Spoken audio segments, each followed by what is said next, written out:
अस्सलाम वालेकुम दोस्तों, आज की वीडियो में मैं आपको बताऊंगा इफ्तारी के लिए पकोड़े बनाने के 5 नए अंदाज। दोस्तों, इस बात से तो कोई इनकार ही नहीं कर सकता कि रमज़ान में इफ्तारी के पकोड़ों के बगैर अधूरी रहती है। और फिर हर किसी की ये ख्वाहिश भी रहती है कि हर इफ्तारी में जायकेदार और मुनफरद पकोड़े मिले। हम सबको ही इफ्तारी में भले कुछ मिले ना मिले, लेकिन पकोड़े खाना ज़रूर पसंद होंगे। मगर रोज़ाना एक ही जैसे पकोड़े खाकर यकीनन हर कोई चाहता होगा कि इफ्तार में नए नए अंदाज के लजीज पकोड़े खाने को मिले। इसलिए यहाँ कुछ नए अंदाज के पकोड़े बनाने के आइडिया शेयर किए जा रहे हैं।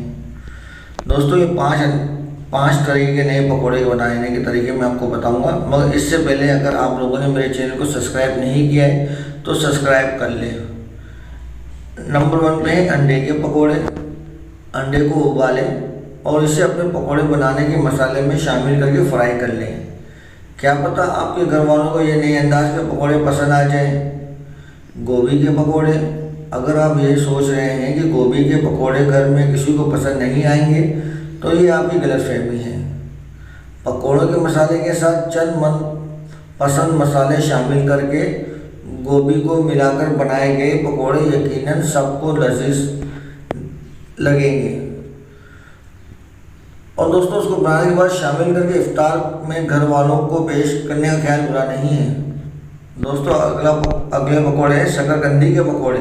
शकरकंदी के पकोड़ों के लिए वही तरकीब अपनाएं जो आप आलू के पकोड़ों के लिए इस्तेमाल करती है। बस फ़र्क सिर्फ इतना होगा कि इसका जायका यकीनन बच्चों को ज़रूर पसंद आएगा।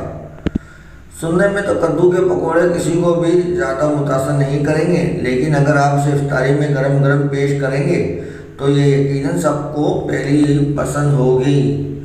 दोस्तों, उम्मीद करता हूँ ये नए पकोड़े आप ज़रूर ट्राई करेंगे और नए चैनल को लाइक करेंगे और उसको शेयर करेंगे ताकि हर कोई इस तरह के पकोड़े बना के खा सके। मिलते हैं नेक्स्ट वीडियो।